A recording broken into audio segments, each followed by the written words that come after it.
Swimming like a shark in a shrimp tank. Big fish, small pond in the shrimp tank.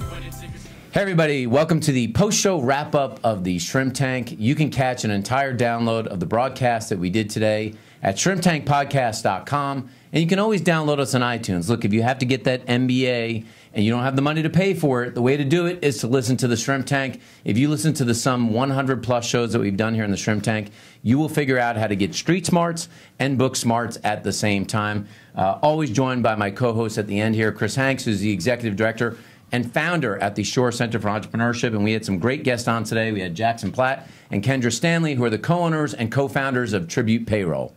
So one of the things we talked a little bit about the show on, I was hoping you could elaborate on, is, you know, when we think about payroll services, at least from a business owner standpoint, sometimes we view it as a commodity, but so many other service providers are kind of in that category where they're perceived as commodities. So how do you differentiate, or what advice can you give about taking something that's perceived as a commodity, but yet letting it be perceived by your clients as something other than that? Sure.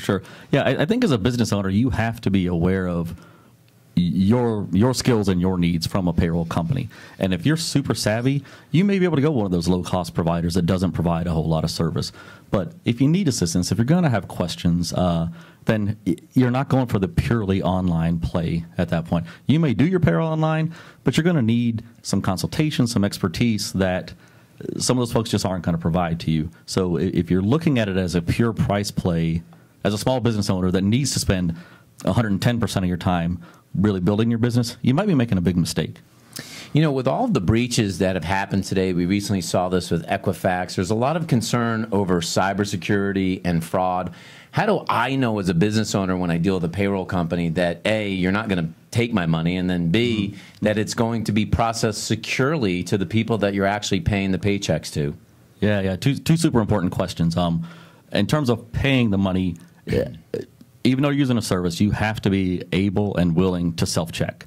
The IRS and the state governments almost all offer really easy-to-access tools where you can go online, you can figure out, yeah, my FEIN has my taxes being paid periodically. I can see I ran payroll on Friday. I got a tax deposit made on Wednesday. I'm good. You should do that no matter what service you're using. Even if it's a big publicly traded company, you should check yourself. From a cybersecurity standpoint, you have to understand who you're working with. You know, there's the big guys and there's guys that are out there licensing software. Most of them should be able to provide you, though, either an SSAE 16 or something similar that sort of proofs their controls from a financial standpoint and from an information security standpoint.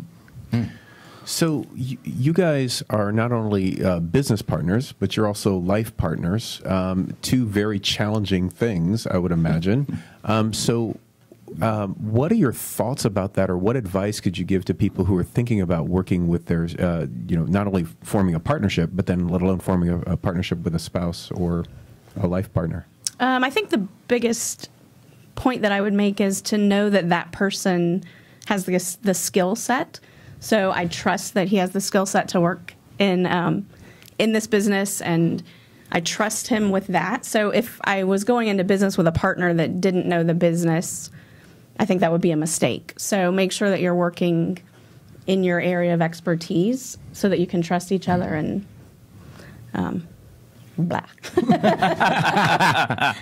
Well, you know, guys, I had heard somewhere, true or untrue, although I will make Professor Hanks laugh today, that after I love you, that the second biggest lie in life is the check is in the mail. Is that true? Is it true that the second biggest lie in life is the check is in the mail? It doesn't usually come in the mail, does it?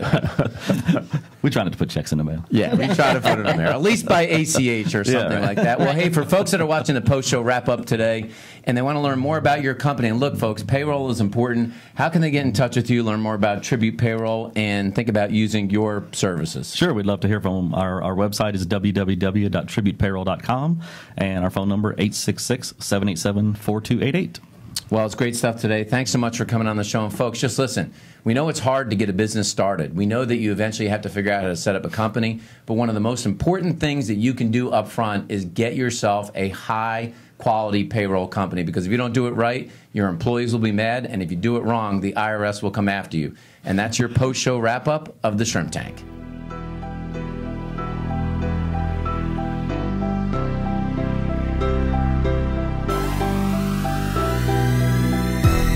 Feeling like a shark in a shrimp tank. Big fish, small pond in the